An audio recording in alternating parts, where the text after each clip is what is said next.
arrested 28-year-old Brian Christopher Kohlberger in Albrightsville, Pennsylvania, on a warrant for murders of Ethan, Zana, Madison, and Kaylee. I want to personally thank these agencies for their assistance in this case. Kohlberger resides in Pullman, Washington, and is a graduate student at Washington State University. We will provide as much information as we can about the extradition to Idaho and the criminal process. However, due to Idaho state law, we are limited in what information we can release today until Kohlberger has his initial appearance in Idaho court. I want to express my appreciation to our local community, the people of Idaho, and those throughout our nation who provided information to help us investigate these murders has been very impressive. We've received over 19,000 tips, and we've conducted over 300 interviews. To recap this case, on the evening of November 12th, Kaylee and Madison arrived home at about 1:56 a.m. after visiting a local bar and street food vendor. Ethan and Zana were at the Sigma Chi house before arriving home around 1:45 a.m. The two surviving roommates had also been in the community but returned around 1 a.m. On the morning of November 13th, a 911 call was made at 11:58 a.m. reporting an unconscious person at the residence. The call came from inside the home from one of the surviving roommates' cell phones. Moscow police responded and found 2 victims on the 2nd floor and 2 victims on the 3rd floor. On November 17th, autopsies were conducted and the Latah County coroner confirmed the identity of the 4 victims. The cause and manner of death was homicide by stabbing. Some had defensive wounds, and each had been stabbed multiple times. These murders have shaken our community, and no arrest will ever bring back these young students. However, we do believe justice will be found through the criminal process. This was a very complex and extensive case. We developed a clear picture over time, and we stand assured that the work is not done, but be assured the work is not done. This has just started. Since November, we have remained laser focused on pursuing every lead in our pursuit of justice for the victims and their families. I recognize the frustration with the lack of information that's been released. However, providing any details in this criminal investigation might have tainted the upcoming criminal prosecution or alerted the suspect of our progress. We will continue to provide as much information as we can as the process moves forward. Today, I want to specifically thank our dedicated Moscow Police Department detectives, patrol officers, the Idaho State detectives, the Idaho State troopers, and their crime lab technicians and scientists, and the Federal Bureau of Investigation for the resources and personnel to conduct this massive investigation. It was the dedication of them and the persistence and the numerous hours that led to an arrest. Fortunately, these highly skilled people worked together as a cohesive team to solve this case. I also want to thank our community and the nation. Over the past 6 weeks, I've been continually reminded of how much our community cares.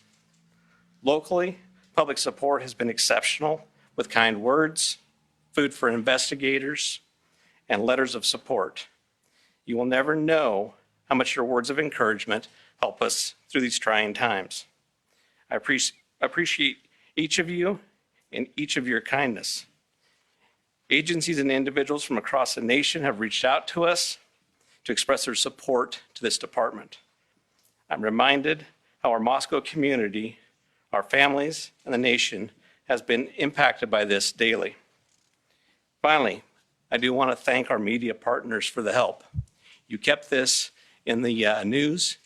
You helped us with tips, you kept things going, and we truly appreciate that. And you are the product of those 19,000 tips that we received, which is an impressive number. I would like to invite Bill Thompson, the county prosecutor, up at this time.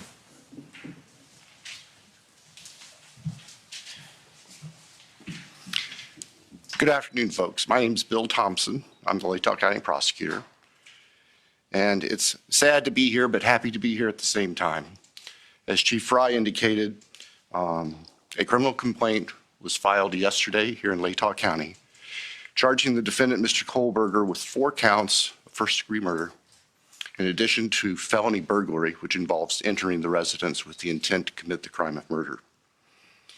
Mr. Kohlberger, and let me preface, there is a pending case now in court, and I and my office and the investigators have to live with the restrictions that our Supreme Court places on pretrial publicity. That said, I promise you we will share with you through the court process or otherwise whatever we are allowed to. I just appreciate your patience on that. The factual basis for the charges are summarized in what's called a probable cause affidavit that is on file with the court. According to the rules of the Idaho Supreme Court, that is sealed until Mr. Kohlberger is physically back in Latah County and has been served with the Idaho arrest warrant. At that time, we expect that that affidavit will be available to you so you can share the true facts with all of your readers and your watchers and your listeners and all of the people who are interested and really need to know what's going on. So please have patience with us on that. We hope to get that to you as soon as we can. As far as Mr. Kohlberger, I can share with you that he is a graduate student at Washington State University and has an apartment residence over at Pullman. He has had an initial appearance in front of a judge in Pennsylvania. He is being held without bond, and the warrant from our magistrate judge here also provides for no bond. We understand that he's scheduled to be back in court in Pennsylvania next Tuesday afternoon, and that a public defender has been appointed for him there.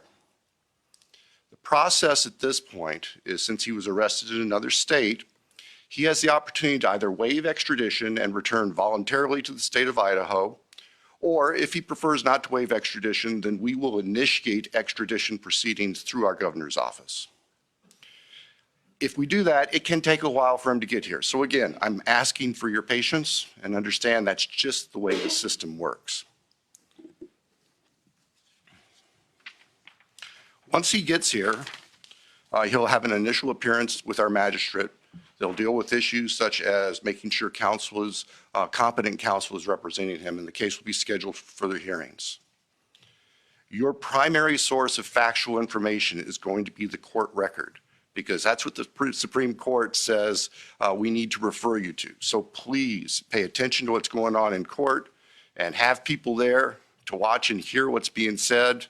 As an attorney, myself and my office, we are limited on what we are allowed by the courts to say outside of the courtroom. So please just work with us. Finally, as the chief indicated, this is not the end of this investigation. In fact, this is a new beginning. Y'all now know the name of the person who has been charged with these offenses. Please get that information out there. Please ask the public, anyone who knows about this individual, to come forward, call the tip line, report anything you know about him to help the investigators and eventually our office and the court system understand fully everything there is to know about not only the individual, but what happened and why. Next, I'll introduce Colonel Ked Wells from the Idaho State Police. Thank you. Well, good afternoon. My name is Kedrick Wills. I serve as the director of the Idaho State Police and certainly want to express our appreciation for your attendance here today. These tragic murders took 4 young, vibrant lives from our community. Nothing we do can bring them back. The only thing that we can do in law enforcement to honor their memories that we know of is to bring this to a successful conclusion. This has been a very difficult time for the families, the university, the community, and the state of Idaho. However, it is also proven that communities come together in tough times. Certainly appreciate the support of the local community and our national audience that has been following us as our investigators have worked through this case. I'm thankful also to you, the media partners, who have helped keep this case in the forefront that generates the tips and we hope will continue to generate information that will help us to a conclusion of this proceeding. I'd like to express our appreciation on behalf of the Idaho State Police to Chief Fry, his leadership, and the entire Moscow Police Department for the way that they handled this from the very beginning. He directed the right people to the right positions that led us to this conclusion today. I've had the utmost confidence in this investigation and in Chief Fry, as well as in Mr. Bill Thompson and the Latah County Prosecutor's Office, who've been a great partner throughout this. Nothing has deterred the commitment of the investigators who've worked on this case, regardless of the organization they represent.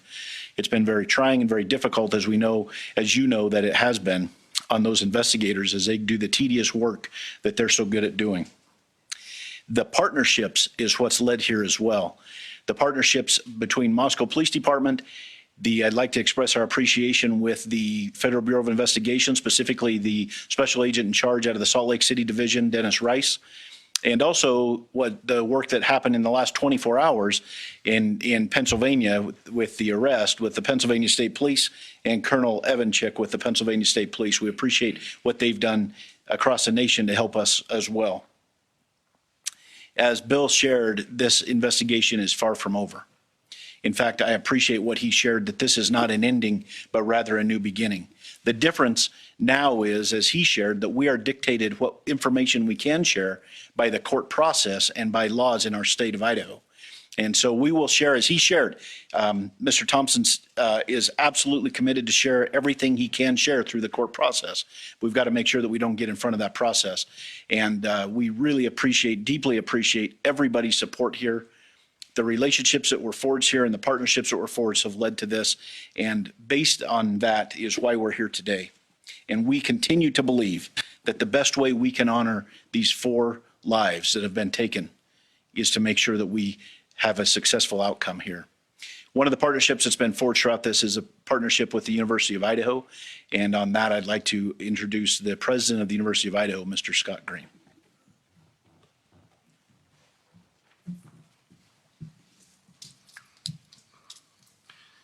Thank you. Good afternoon. Scott Green, President of the University of Idaho.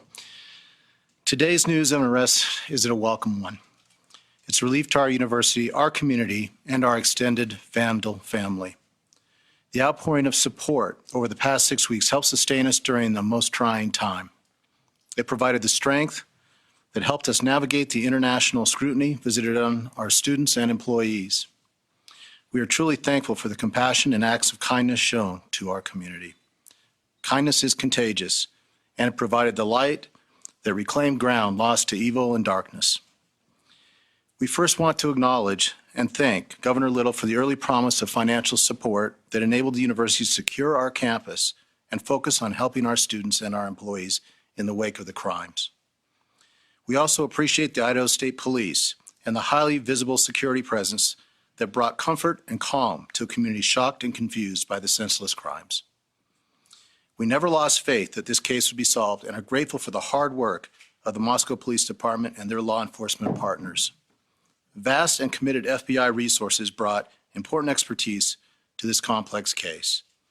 Across the board, dedicated, highly competent personnel worked this case to arrest. This crime has nevertheless left a mark on our university, our community, and our state. While we cannot bring back Maddie, Kaylee, Zaina, and Ethan, we can thoughtfully and purposefully carry their legacy forward in the work that we do. Our students come first, and that was proven each and every day of this investigation. We are committed to safely delivering the college town atmosphere, campus experience, and high-touch quality education for which the University of Idaho is known. With time, we will heal. We will move forward together, and we will remain Vandal strong. With that, I'd like to turn it back over to Chief Fry.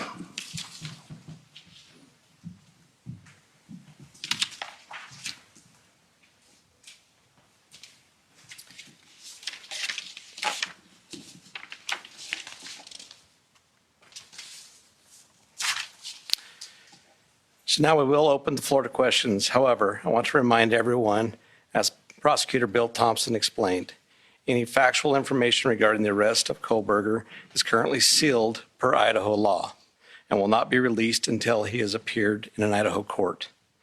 Please formulate your questions accordingly. I recognize there are a lot of questions, and I will try to answer as many of them as I can.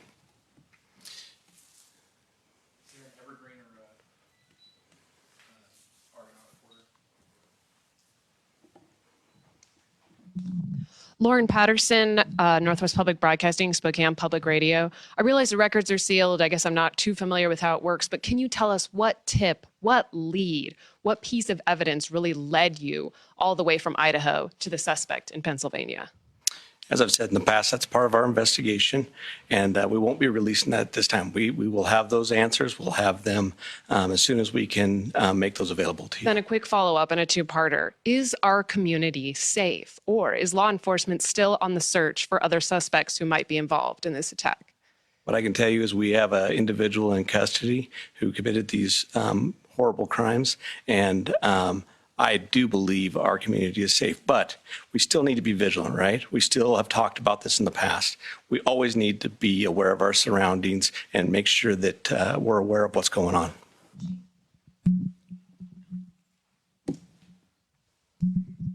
Hi, Chief. How soon into the investigation did police and law enforcement begin to spot Mr. Kohlberger as a potential suspect? And a follow-up, how many tips, if you can say, were specifically related to Mr. Kohlberger? To the tip part, honestly, I can't answer that question, so I'm not even going to speculate on that. On the other part, that's part of our investigation, and it will come out. I'd like the mic to please come right over here. Thank you. Dana Griffin with NBC News. Can you confirm that Kohlberger asked whether or not anyone else had been arrested when he was in custody? I cannot confirm that, or I'm not sure of that information, but that would still be a part of our investigation. Did CODIS initially return any hits on this guy? That's still part of our investigation. That will come out. If we could get somebody over here, please. And then one final question. Is there any message to the online sleuths who slandered and harassed people who they believed were responsible? There was a lot of speculation going on, and we've always said from the very beginning that we're the official message that comes out, and to pay attention to what we're putting out there to the press. I'm Nancy Liu with News Nation, and we were over at the house this morning, and you told us that the remediation would begin today. It was suddenly stopped. Can you tell us why? Yes. The house cleanup has been halted, and that came by a legal request from the court. Christina Corbin, Fox News. Chief, have you identified a motive? That is part of the investigation, and that will come out as we continue the investigation. But what we still ask is for people to continually send us things in the tip line. We are still looking for more information. We're still trying to build that picture, just like we have stated all along. We're putting all the pieces together, and that will help.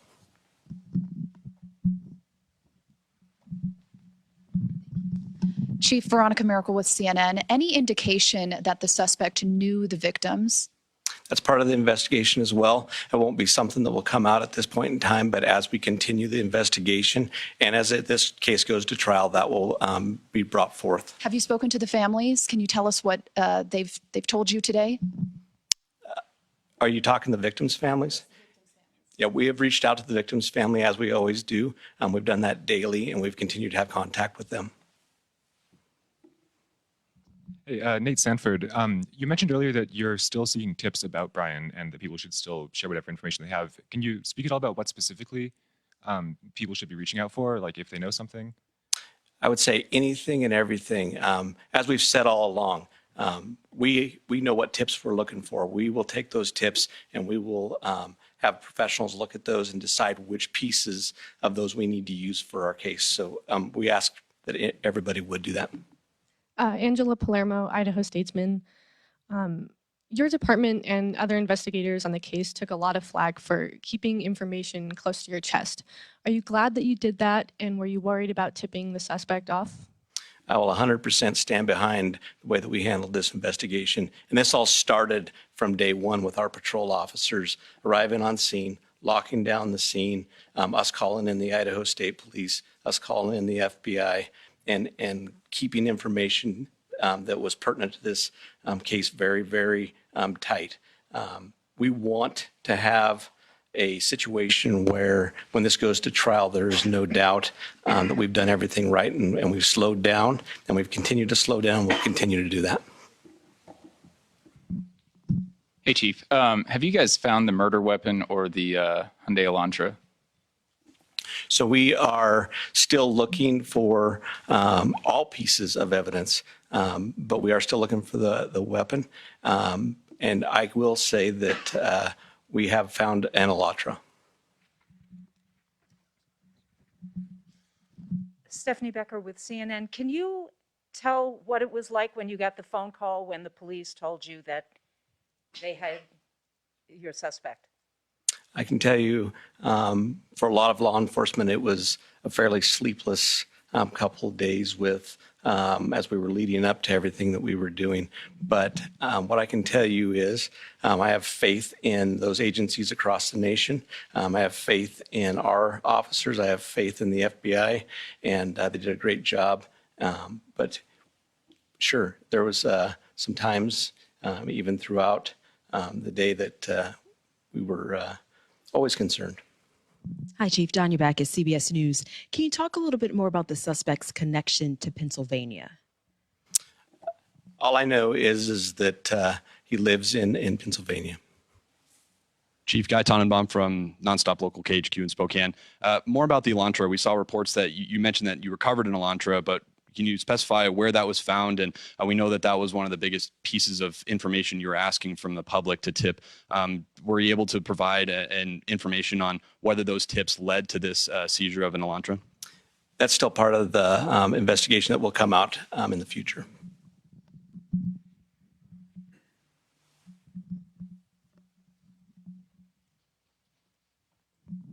Chief Glenn Mosley, Idaho Public Radio here in Moscow. The additional police presence in town and on campus, semester's coming. Is that going to continue? You will continue to see state troopers in the area. You know, we're talking to Latah County as well. You will see a presence of us that we're always have up on campus. We have assigned officers to that. So you will continue to see a law enforcement presence. I'm going to take two more questions. Hi, Chief. Julie Scott, ABC News. Can you tell us if you eventually had a license plate number to the Elantra and how you tracked it to Pullman? That's still part of the investigation that will come out.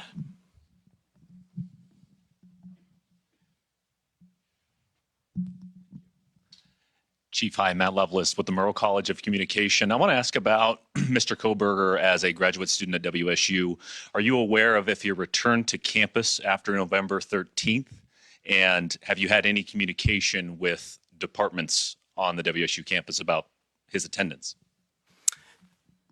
So some of that is going to be followed up as we continue our investigation. We'll be asking some of those questions, but that'll come out in the near future. So what I do want to do is I want to thank you all. You really have been the national voice for us. You've given us the opportunity to get many, many tips, and I do appreciate everything you've done, and we'll continue to look forward to working with you in the future on this. So I'd like to thank you for that, and thank you for your time.